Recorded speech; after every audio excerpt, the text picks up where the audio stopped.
भारतीय सामाजिक परंपरा की आत्मा है। यहाँ के गली गलियारों, मोड़ चौबारों, नुक्कड़ कोनों में, गांव कस्बे शहरों में, झोपड़ी घरों महलों में, सड़क किनारे बैठे या फिर कारखानों में बैठे वो शिल्पकार जिनके अलबेले हाथों की अलबेली दास्तान कहीं कुछ कहती है, कुछ गुनती है, तो कहीं सुगंध भी बिखेरती है। आज इसी सुगंध की खोज में हम पहुंच रहे हैं कन्नौज, जो शहर मशहूर है अपने इत्र व्यवसाय के लिए। कई बार यह सवाल उठता है कि इत्र कन्नौज में ही क्यों? राजा हर्षवर्धन खुद इत्र के शौकीन थे और जिस पर खुश होते थे उसको भी इत्र उपहार स्वरूप देते थे। तो अगर कोई चीज़ राजा को पसंद आए और राजा उसे खरीदे और लोगों को दे, तो निश्चित रूप से उसके बनाने वाले पैदा हो जाएंगे। और यही कारण था कि कन्नौज में इत्र बनना शुरू हो गया, जबकि चंदन का तेल कन्नौज में नहीं होता था, जो इत्र का एक आधारभूत मटेरियल है। अगर आप इनकी यहाँ पर बनने वाला एक बहुत महत्वपूर्ण अतर है जिसको आप शमामा कहते हैं और हिना कहते हैं, अगर उसके घटक को देखें तो उसके घटक और आयुर्वेद में चरक संहिता के सूत्र स्थान 5 में एक अणु तेल का जिक्र है, उसके घटक में बहुत अंतर नहीं है। उसमें कुछ 26 अलग अलग पेड़ पौधों का इस्तेमाल है, सुगंधित और औषधि पेड़ पौधों का, जिसमें से 15 सुगंधित हैं। और अभी आप किसी से कन्नौज में बात करेंगे कि आप हिना में क्या डालते हो, शमामा में क्या डालते हो, तो उन्हीं पेड़ पौधों का जिक्र करेगा। कन्नौज शहर का नाम संस्कृत के कान्यकुब्ज शब्द से बना है। वाल्मीकि रामायण, महाभारत और पुराण में इसका प्राचीन नाम कान्यकुब्ज उल्लिखित है। यह भारत के सबसे प्राचीन स्थानों में से एक है, जो बहुत ही समृद्ध है सांस्कृतिक विरासत के रूप में।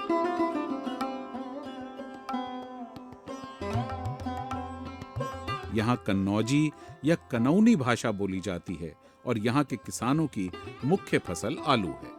कन्नौज परफ्यूम के नाम से जीआई 2013 में रजिस्टर कर दिया गया है।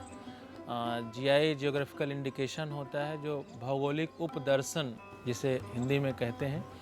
पहला पेटेंट है, ट्रेडमार्क है, और जो जीआई दी जाती है वो किसी एक एसोसिएशन को दी जाती है, किसी इंडिविजुअल के लिए नहीं दी जाती है।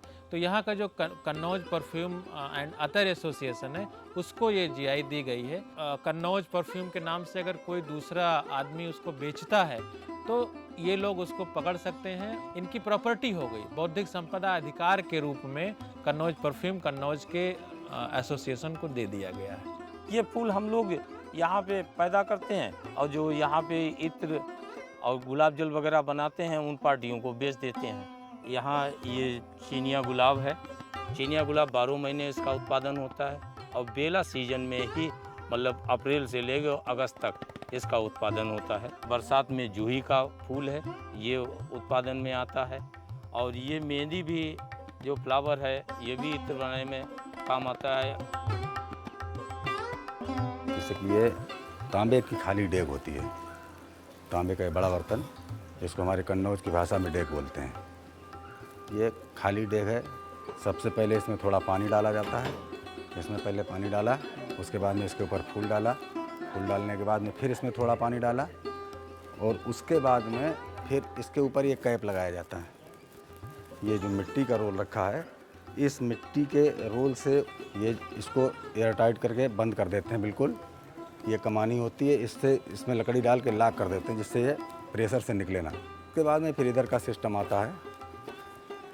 ये बांस का एक ये लकड़ी होती है, कनेक्टर जिसको बोल सकते हैं आप। कन्नौज की भाषा में इसे चोंगा कहते हैं। ये पोला होता है अंदर से पूरा। इसका ऊपर वाला हिस्सा जो होता है, ये ऊपर जो कैप लगी होती है, इसमें एक छेद होता है, उसमें यूँ ऐसे करके लगाया जाता है। और उसके बाद में ये एक तांबे का छोटा बर्तन होता है, जिसको भभका बोलते हैं, उसमें इसको कनेक्ट कर देते हैं। इसको इसमें यहाँ से कनेक्ट कर दिया, कपड़े से इसको लॉक कर दिया। इसके अंदर आपका रॉ मटेरियल होता है कुछ भी, जैसे कि संदल का तेल हो गया और बेस ऑयल हो गया।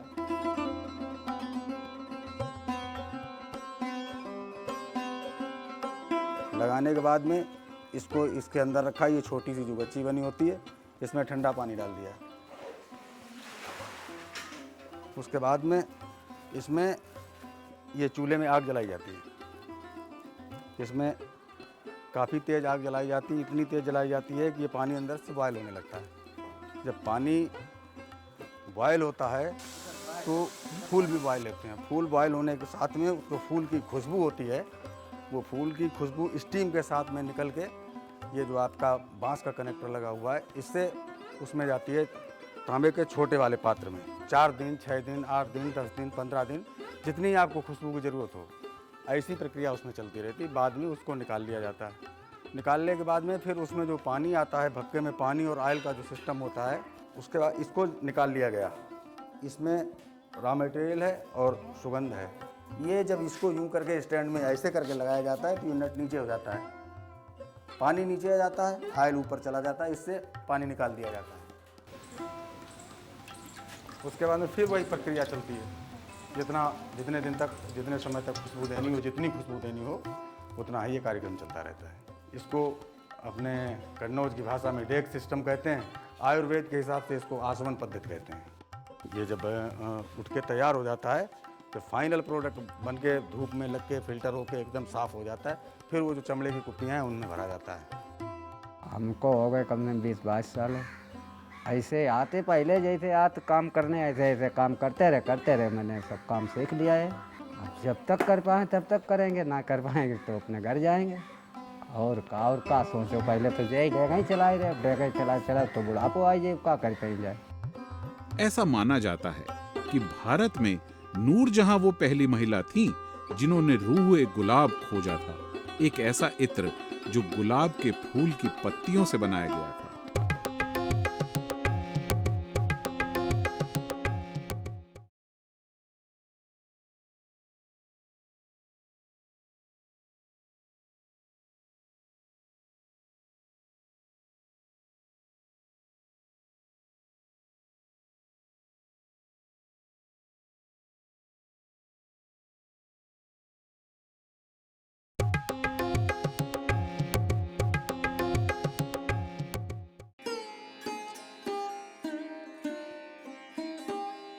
सुगंध के सफर को सार्थक करने के सपने की सिंचाई होती है खेतों में, जहां किसान फूलों को तोड़कर फसल लगाते हैं कन्नौज के इत्र की। इत्र से पहले उसका बेस ऑयल तैयार होता है, जिस पे फूल, गीली मिट्टी या जड़ी बूटी की सुगंध आके बसती है।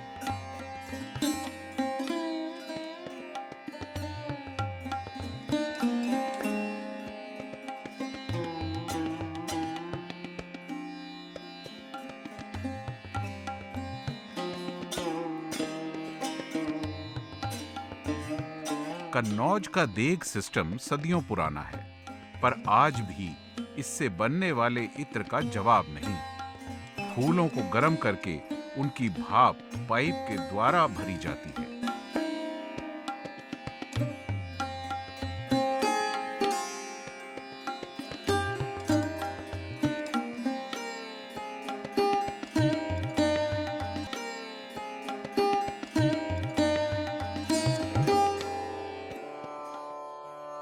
कन्नौज के इत्र के रंग बहुत, ढंग बहुत, इस नगरी में संग बहुत, साथी बहुत, मिट्टी की सौंधी सुगंध बहुत, इस धरती के तरंग बहुत, अंग बहुत।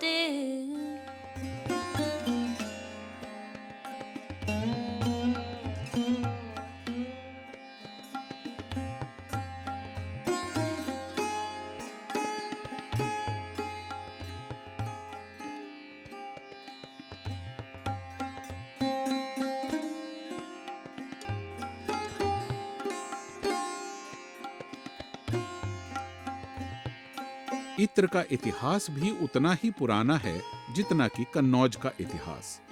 मुगल काल से ही कन्नौज अपने इत्र के लिए प्रसिद्ध रहा है।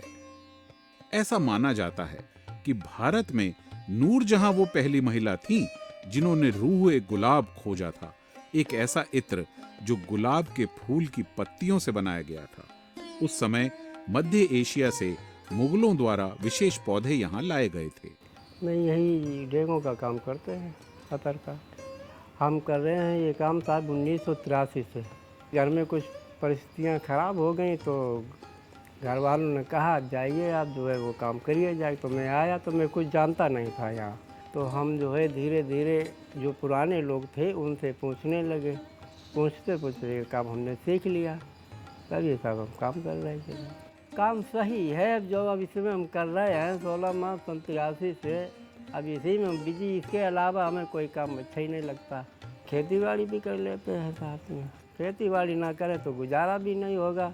खेत अपना नहीं है साहब हमारे पास, दूसरों के कर लेते हैं। गुलाब जल और केवड़ा भारत में मिठाइयों में भी इस्तेमाल होता है। भारत और मिडिल ईस्ट में इत्र का उपयोग धार्मिक कर्म के लिए भी किया जाता है। अगर आप किसी फूल की या कुछ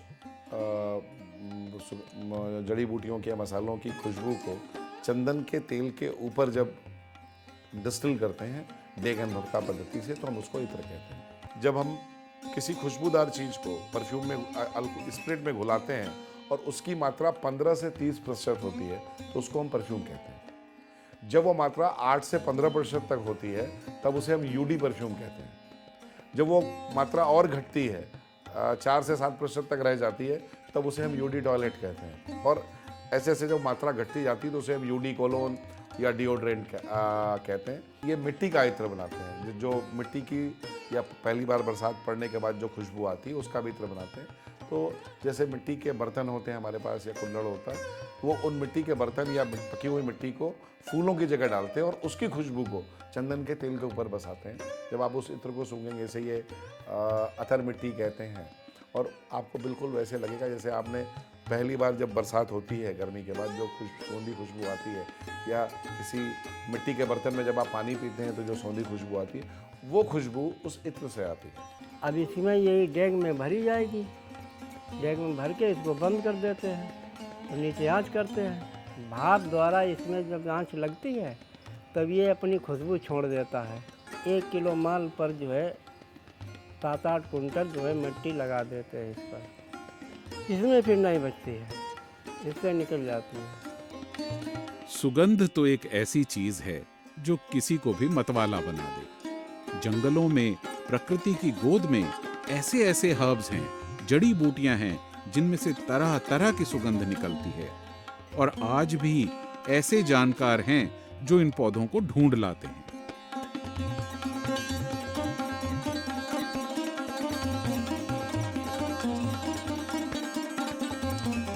ये जो अपने यहाँ कन्नौज में जो समामा बनता है, इसका जो जड़ी रॉ मटेरियल है, ये जंगल के आइटम जितनी जड़ी बूटियाँ हैं उसका हमारा व्यवसाय है। समामा ये इत्र है, ये बनता है जड़ी बूटियों से और उससे केसर कस्तूरी ये सब लगता है।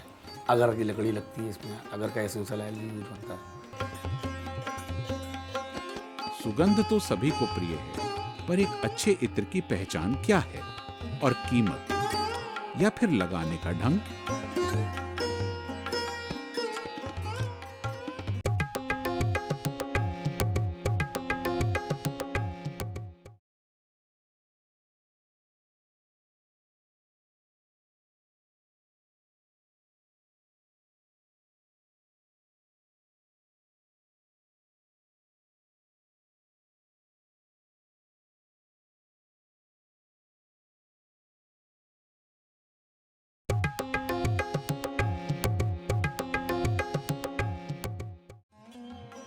इस सुगंध से पूरे वातावरण को महकाने के सरकारी प्रयास भी हो रहे हैं, आंकड़ों में भी, यानी सैद्धांतिक भी और व्यवहारिक भी।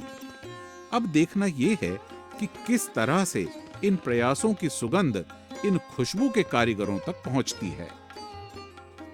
बात चाहे किसी ब्रांड के नाम के साथ खूबसूरत पैकिंग और स्प्रे बॉटल में भरे परफ्यूम की हो, या फिर छोटी छोटी शीशियों में भरे इत्र की, पर इतना तो तय है कि प्रकृति में खुली छिपी इस महक को पहचानने से लेकर इन्हें खूबसूरत शीशियों में भरने का सफर काफी रोचक है। जो व्यापारी मांगता है उसकी पैकिंग करके हम लोग बेचते हैं यहाँ से। शुरू किया था घर में दिक्कतें होती हैं तो नौकरी ढूंढते ढूंढते काम देखा समझा करने लगे। लेदर में माल चमकदार हो जाता है, उसमें पानी का मॉइस्चर नहीं रहता है, निकल जाता है, ये खाती होती है लेदर में। और इसमें एल्युमिनियम में जैसा आपने भर दिया है वो वैसे ही रहेगा, पानी नहीं निकलेगा उसमें।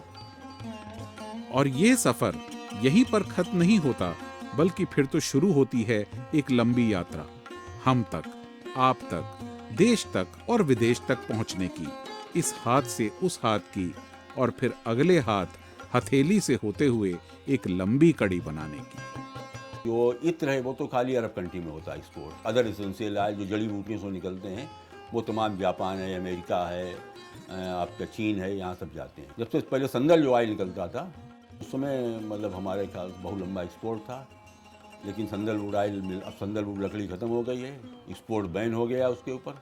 तब से यहाँ हम भी एक्सपोर्ट करते थे किसी, लेकिन अब जब से एक बैन हो गया हम नहीं करते हैं। संदलवुड ऑयल जो हमारा उसका मुख्य व्यवसाय, उसकी भी फैक्ट्री हमारी यहाँ पर है। चंदन की लकड़ी है, ज़रूरत के हिसाब से कितना टेम्परेचर देना वो अपना मीटर लगा हुआ है, उससे देख के फायर में टेम्परेचर देता है कि चंदन की लकड़ी पे कितना टेम्परेचर लगना चाहिए तब तेल निकलेगा, और जड़ी बूटियाँ हैं उन पे कितना टेम्परेचर देना चाहिए उस हिसाब से। जैसे कि ये चंदन की लकड़ी है, इसके छोटे छोटे ये टुकड़े किए जा रहे हैं। टुकड़े करने के बाद में इसकी और छोटी पीसें करके इसके अंदर एक वो चक्की टाइप की लगी होती है जिसे डिसेंटीग्रेटर कहते हैं, उसमें लकड़ी के छोटे छोटे चिप्स डालते हैं, नीचे से बुरादा निकलता है। उस बुरादा को ये जो बड़ी डेग होती है इसके अंदर भरा जाता है।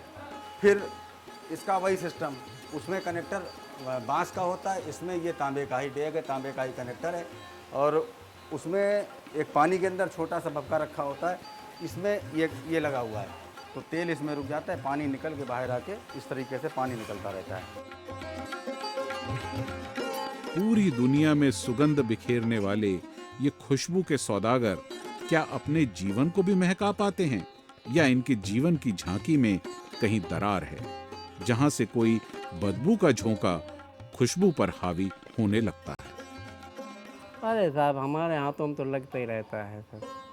जब कभी माल जब तैयार हो जाता तब उठाते तो हाथ नहीं से उठाउन पड़ती थे, लगता ही रहता है। लेकिन अब कर रहे हैं काम, तो अब थोड़े थोड़े दिन के रह गए हैं तो अपना टाइम व्यतीत कर रहे हैं। अब तो साहब हमारे शरीर में कमजोरी आ गई है जो है, अब साल 2 साल जो कुछ करेंगे तो करेंगे, उसके बाद बंद, भाई घर बैठेंगे। बहुत आदमी छोड़ गया है काम करने से, सिटी का जितना लेबर था सब छोड़ गया ये काम। हम सब लोग देहात के हैं, इसीलिए कर रहे काम जो है। नए काम अब कोई आता ही नहीं था, हम पुराने लोग लगे हुए हैं। बहुत से खुशबू में रहते हैं, पूरा शरीर मांगता है। 10 बजे ड्यूटी पर आते हैं, तरह 10 बजे तक अपने खेतों में काम करते हैं। बहुत परेशानी घर में होती है, पैसा की परेशानी तो सभी होती है, बच्चे हैं, पढ़ाना लिखाना, पैसा तो सबसे बड़ी चीज़ है इस वक्त। जो किसान लोग फूल लाते हैं उनको तो बिक्री में यहाँ बहुत ही कम बिक रहा है इस वक्त है। अब मान लो पैदा तो फूल हम कर रहे और आप खरीद रहे, हमारे पर 50 रुपये किलो, आप ले रहे 30 रुपये किलो, तो हमें उसमें नुकसान नहीं हो रहा। इसलिए सब किसान हैं जितने वो अपने अपने फूल की खेती कम कर रहे हैं। काम तो सभी पसंद है और सभी ज़रूरी हैं। अगर खेत पे काम नहीं करेंगे तो बच्चे और हम खाएंगे क्या? गेहूँ नहीं पैदा करेंगे, आलू नहीं पैदा करेंगे, सब्जियाँ इतनी महंगी चल रही हैं, तो जो अपने खेत पे हो जाता है चाहे जितना खाओ। बाजार की तो मोल लेके आदमी बहुत कम खा पाते हैं।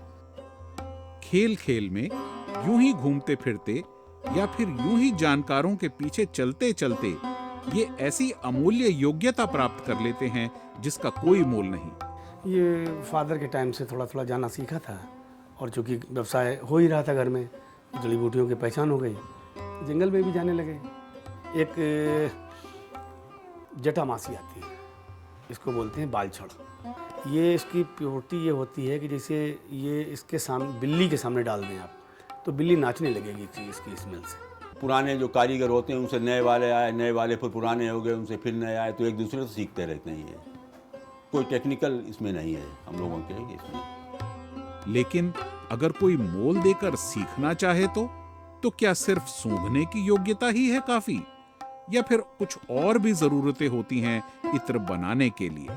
में कुछ नहीं करना है। आप हमारी वेबसाइट पर जाएं, वहाँ पर हमारा पूरे वर्ष का, मतलब आप अप्रैल के पहले हफ्ते में, अप्रैल से लेके और मार्च, अगले साल मार्च तक पूरे वर्ष का एक ट्रेनिंग कैलेंडर हम लगा देते हैं कि इस महीने, इस दिन, इस शहर में या कन्नौज में ये प्रशिक्षण कार्यक्रम होगा। आप उसमें अपना नाम और रजिस्ट्रेशन फॉर्म है, ऑनलाइन आप डाउनलोड कीजिए, भरिए, ऑनलाइन आप फीस डिपॉजिट कर दीजिए और आपको यहाँ से कंफर्मेशन चला जाएगा, आप आके प्रशिक्षण ले लें। इत्र के इस शहर कन्नौज में खुशबू के दीवाने और सुगंध की पहचान के कारीगर सबकी दुनिया को महकाते हैं, जिसमें हम अपने गम, परेशानी और दुख भुलाकर खो सकते हैं। कोई भी मतवाला हो सकता है। फूल जो है से जो बन के जाता है, ये सोप में भी इस्तेमाल होता है, स्वीट्स में भी इस्तेमाल होता है, और ये क्रीम वगैरह जो बनती हैं, केवड़े का ज़्यादातर सब मिठाई के ही इस्तेमाल में आता है। अभी तो भविष्य जो है बराबर अच्छा चल रहा है और मार्केट में सही रेट भी है और डिमांड भी बढ़िया चल रही है। खुशबुओं का ही शहर है कन्नौज के प्रॉपर 20-25 किलोमीटर तक जो है इसकी खेती होती है। तो वातावरण में कहीं पे भी जाइए तो आपको सुबह शाम खुशबू मिलेगी। और हम तो ये कहते हैं कि पैसा तो सभी चीज़ों में पैदा होता है, और हम लोग जो पैसा पैदा करते हैं तो हम लोग समझते हैं कि ये खेती हम लोगों को उस हिसाब से ज़्यादा उपयोगी है कि हम लोगों को सुबह से आके जो है फूलों में रहना पड़ता है, खुशबू भी मिलती है, पैसा भी मिलता है, स्वास्थ्य भी बढ़िया रहता है। माना जाता है कि कालीनों की बुनाई का काम 16वीं सदी से चल रहा है, जब कुछ ईरानी बुनकर भदोही मिर्जापुर क्षेत्र के माधो सिंह गांव में किसी यात्रा के बीच रुके थे और उन्होंने यहाँ खड्डियों की स्थापना की थी।